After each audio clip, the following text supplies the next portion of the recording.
आप देख रहे हैं खबरदार24.com। ताज़ा खबरों से जुड़ने के लिए हमारे चैनल को लाइक करें, सब्सक्राइब करें और कमेंट बॉक्स में अपने विचार शेयर करें। जनता पार्टी के जिला के अध्यक्ष श्री शिवपाल नागर जी, डॉक्टर विकास अग्रवाल जी, नगर पालिका के अध्यक्ष श्री राजेश सैनी जी, श्रीमती शशि जैन जी, विधानसभा के प्रभारी श्री राजीव सिक्का जी, अशोक पाल जी और भारी संख्या में मौसम की विपरीत परिस्थिति के बावजूद आज इस कार्यक्रम में उपस्थित इस जनपद के अमरोहा, धनौरा, नौगांव, सादात और हसनपुर विधानसभा क्षेत्र से जुड़े हुए सभी उपस्थित भाइयों बहनों,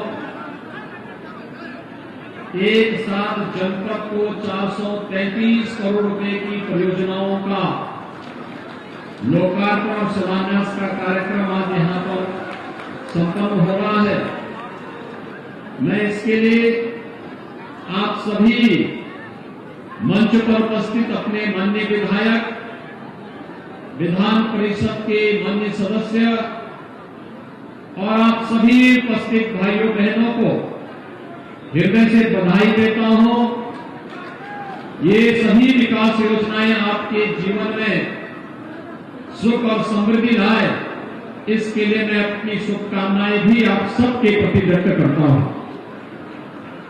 भाइयों बहनों, विकास के प्रति और बड़ी बड़ी परियोजनाएं हमारे विधानसभा क्षेत्र में, हमारे गांव में, हमारे विकास खंड के अंदर आए। जो ये जजवा अमरोहा जनपद में, इससे पहले हापुड़ जनपद में, इससे पहले गौतम बुद्ध नगर जनपद में, कल बिजनौर, मुरादाबाद और संभल के अंदर देखने को मिला है, वह अभूतपूर्व है, अभिनंदनीय है। मैं आप सभी का इसके लिए हृदय से अभिनंदन करता हूं, स्वागत करता हूं। वास्तव में ये विकास ही हमारे जीवन में खुशहाली का कारण बनेगा। हम सबको याद रखना होगा कि विकास के प्रोजेक्ट ही सुख और समृद्धि के कारण बनेंगे। विकास की इन परियोजनाओं के माध्यम से ही रोजगार और नौकरी की संभावनाएं आगे बढ़ेंगी। लेकिन विकास तभी संभव है जब भाइयों बहनों अच्छे जनप्रतिनिधि आप चुन करके भेजेंगे। आप देखते होंगे कि धनौरा से, नौगांव, सादात से, हसनपुर से हमारे विधायक मेहनत करते हैं, लगातार प्रयास करते हैं, विकास की एक एक परियोजना को लेकर के चिंता करते हैं। तब 433 करोड़ रुपए के प्रोजेक्ट आपके जनपद के लिए आते हैं और 433 करोड़ रुपए की जनपद की ये योजनाएं आपके विकास का कारण बन रही है। लेकिन क्या समाजवादी पार्टी की सरकार के समय, क्या सरकार और क्या उस समय उनके जनप्रतिनिधि भी ऐसी चिंता करते थे? नहीं, उनको विकास से कोई लेना देना नहीं था। वहां पर तो मैं और मेरा विकास पर सब व्यक्ति सीमित था। किसी जनपद में कोई विकास की योजना आती थी, बंदरगांठ होने लगती थी, जनता तक वो पहुंचता ही नहीं था। और आज आप देख रहे होंगे 2017 में आपने सरकार बनाई और प्रदेश में प्रधानमंत्री मोदी जी के नेतृत्व में, उनके आशीर्वाद से जब सरकार बनी, तो सरकार ने आने के बाद उस मिथक को तोड़ा। पहले कहा जाता था जहां से गड्ढे प्रारंभ हो पता लगा कि उत्तर प्रदेश प्रारंभ हुआ। सायकाल जहां से अंधेरा प्रारंभ हो वहां से उत्तर प्रदेश की सीमा प्रारंभ मानी जाती थी। लेकिन भाइयों बहनों, आज उत्तर प्रदेश ने सारे मिथक तोड़े हैं। अब उत्तर प्रदेश की कनेक्टिविटी 4 लेन के साथ, जनपद मुख्यालय 4 लेन के साथ, गांव में सड़कों के सुदृढ़ीकरण का कार्य युद्ध स्तर पर चल रहा है और बिजली भी भरपूर मात्रा में गांव-गांव में देने का प्रयास सरकार ने की है और 2017 से अनवरत इस कार्रवाई को आगे बढ़ाया है। पहले उत्तर प्रदेश की पहचान विकास विरोधी होती थी, दंगाइयों को प्रश्रय देने वाली होती थी। पहले उत्तर प्रदेश की पहचान भ्रष्टाचार से युक्त व्यवस्था के साथ जुड़ती थी, लेकिन आज 4.5 साल का कार्यकाल जब सरकार का पूरा हो रहा है, आप देख रहे होंगे प्रदेश में एक भी दंगा नहीं हुआ और दंगाइयों को पहले से सरकार का स्पष्ट चेतावनी है कि अगर प्रदेश में दंगा करोगे तो संपत्ति जब्त होगी, सार्वजनिक संपत्ति को जलाओगे, किसी गरीब की झोपड़ी पर, गरीब के मकान पर आग लगाओगे या व्यापारिक प्रतिष्ठान को जलाओगे तो फिर 7 पीढ़ियां भुगतान करते करते थक जाएंगी, लेकिन उसकी भरपाई नहीं कर पाओगे। और एक स्पष्ट संदेश, हम सुरक्षा सबको देंगे लेकिन कानून के साथ खिलवाड़ करने की छूट किसी को नहीं देंगे। आज यही कारण है पर्व और त्योहार शांतिपूर्ण तरीके से संपन्न हो रहे हैं। हर व्यक्ति सुरक्षित महसूस कर रहा है, वहां बेटियां अपने आप को सुरक्षित महसूस कर रही हैं। हर व्यक्ति इस बात के लिए निश्चित होकर के कार्य करता है कि प्रदेश में अगर निवेश करेगा तो यह निवेश सुरक्षित होगा और यही निवेश को रोजगार और नौकरी का कारण भी बनेगा। पहले प्रदेश में नौकरी आती थी, कुछ खानदान ऐसे थे जो वसूली में निकल पड़ते थे, लेकिन भाइयों बहनों किसी भी नौकरी पर कोई प्रश्न नहीं खड़ा कर सकता है। उत्तर प्रदेश का युवा उत्तर प्रदेश के अंदर नौकरी पाया है और उत्तर प्रदेश के नौजवानों के लिए रोजगार की जिन संभावनाओं को लेकर के आगे बढ़े हैं, उन्हीं संभावनाओं के साथ जोड़ने के लिए आज हम सब आपके बीच यहां पर उपस्थित हुए हैं। याद करिए 2017 के पहले बहन और बेटियों की सुरक्षा खतरे में पड़ी थी। हर बहुत चिंतित होता था क्या होगा, कैसे होगा, लेकिन आज आप देख रहे होंगे बहन और बेटियों की सुरक्षा की पुख्ता व्यवस्था करने के साथ ही सरकार ने व्यवस्था की और व्यवस्था प्रारंभ की। खासतौर पर इस बात के वह व्यवस्था प्रारंभ की कि पुलिस में भर्ती होगी तो 20% भर्ती केवल प्रदेश की बेटियों की होगी और आज प्रदेश के अंदर 30,000 महिला आरक्षी बहन और बेटियों की सुरक्षा के साथ मुस्तैदी के साथ कार्य कर रही है। महिला कल्याण, महिला सम्मान और नारी गरिमा की रक्षा के लिए केंद्र और प्रदेश सरकार की योजनाओं को उन तक पहुंचाने का कार्य सफलतापूर्वक किया जा रहा है।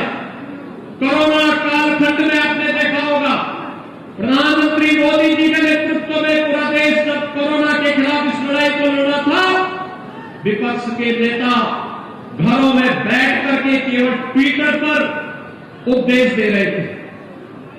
इनमें कोई भी व्यक्ति सेवा भाव के लिए जनता को बचाने के लिए आगे नहीं आया। तब केवल सरकार थी, प्रशासन था, हेल्थ वर्कर थे, कोरोना वॉरियर्स थे, भारतीय जनता पार्टी का कार्यकर्ता था, लेकिन तब विपक्ष का कहीं अता पता नहीं था। जनधन अकाउंटधारी के खाते में पैसा देना, वृद्धावस्था पेंशन, निराश्रित महिला पेंशन धारकों के खाते में पैसा देना, किसान सम्मान निधि को समय से किसान भाइयों तक पहुंचाना या फिर हर गरीब को फ्री में राशन देने का कार्य हो, यह कार्य अगर किसी ने किया है तो भारतीय जनता पार्टी के नेतृत्व की केंद्र और प्रदेश सरकार ने किया है। भाइयों बहनों, पहले की सरकारें तो इन गरीबों का अन्न भी हड़प जाती थी, आज सरकार इन गरीबों तक उनका अधिकार दिलाने का कार्य कर रही है और किसी भी लोक कल्याणकारी सरकार को इसी दृष्टि से कार्य करना चाहिए और इसी पर आपका जो कार्यक्रम चल रहा है, मैं तो आज आप सबको धन्यवाद देने के लिए आया हूं। आपने जिला पंचायत अध्यक्ष भारतीय जनता पार्टी के प्रत्याशी को चुनाव जिता करके भेजा।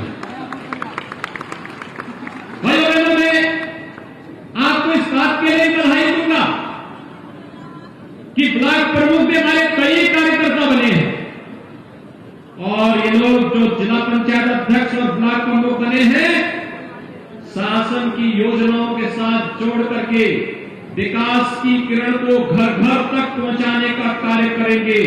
आपको इस बात के लिए हम आश्वस्त करने के लिए आज यहां पर आए हैं।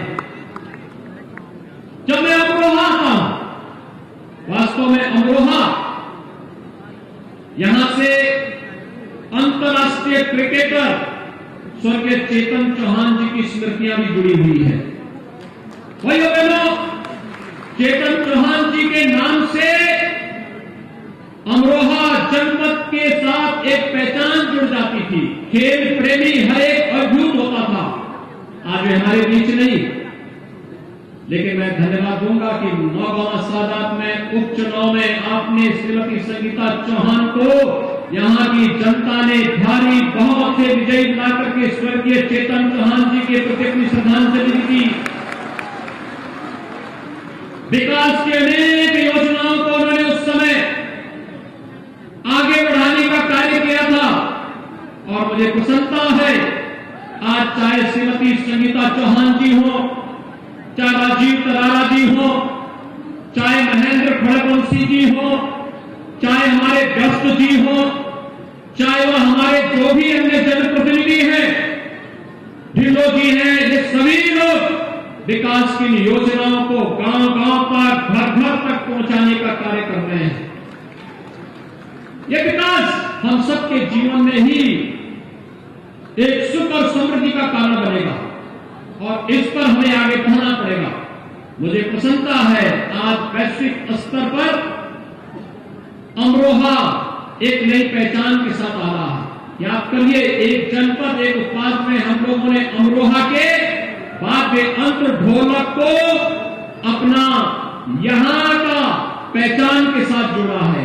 याद करना, ढोलक की थाप जब दी जाती है तो अपना एक नया स्वर ही निकाल करके लोगों को अपने अंदर अपने साथ जोड़ने का कार्य करता है। और आज अमरोहा का एक ढोलक विकास के व्यापक जागरण के अभियान के साथ आगे बढ़ रहा है। यहां का गारमेंट उसकी अपनी एक नई पहचान है, वह तेजी के साथ आगे बढ़ रहा है। हम लोग पिछले दिनों जब मैं यहां पर स्वर्गीय चेतन चौहान जी के साथ आया था, उस समय हम लोगों ने यहां की चीनी मिल को भी देखा था। भाइयों बहनों, 1.5 वर्ष से आपने देखा है कैसे दुनिया वैश्विक महामारी कोरोना कैसे पूरी दुनिया को बेहाल की है, लेकिन देश के अंदर प्रधानमंत्री मोदी जी के नेतृत्व में और उत्तर प्रदेश में आप सबके सहयोग से भारतीय जनता पार्टी की हमारी सरकार जिस प्रतिबद्धता के साथ काम की है, दुनिया के अंदर तमाम चीनी मिलें बंद हो गई। देश के अंदर कई राज्यों ने चीनी मिलें बंद कर दी, लेकिन उत्तर प्रदेश में हमने कोई चीनी मिल बंद नहीं होने दी। हमने कहा जब तक गन्ना किसान भाइयों के खेत में एक भी गन्ना रहेगा तब तक चीनी मिलें चलनी चाहिए, हर हाल में चलनी चाहिए। याद करिए 2007 से लेकर के 2017 के बीच 95,000 करोड़ रुपए का गन्ना मिले का भुगतान हो पाया था और 2017 से लेकर के अब तक मात्र 4.5 वर्ष में 1,43,000 करोड़ रुपए का गन्ना मूल्य का भुगतान हुआ है। और हमने एक कमेटी भी गठित की है कि गन्ना किसानों के गन्ना मूल्य में वृद्धि की जानी चाहिए। इस पर अविलंब कार्रवाई आगे बढ़नी चाहिए और साथ साथ आने वाले समय के लिए नए सीजन के पहले कैसे गन्ना मूल्य का भुगतान हो, इस पर भी गंभीरतापूर्वक कार्य करने और इस पर आगे की कार्रवाई के लिए विभाग के कहा गया कि इस पर त्वरित निर्णय लेकर कार्रवाई करें। किसान के चेहरे की खुशहाली ही देश की खुशहाली है। पिछली सरकारें आती थी, चीनी मिलों को बंद करती थी। भाइयों बहनों, हमारी सरकार आई, महान किसान नेता चौधरी चरण सिंह जी के कर्मभूमि की चीनी मिल, रमाला चीनी मिल, हम लोगों ने नई चीनी मिल के लिए रुपये स्थापित की।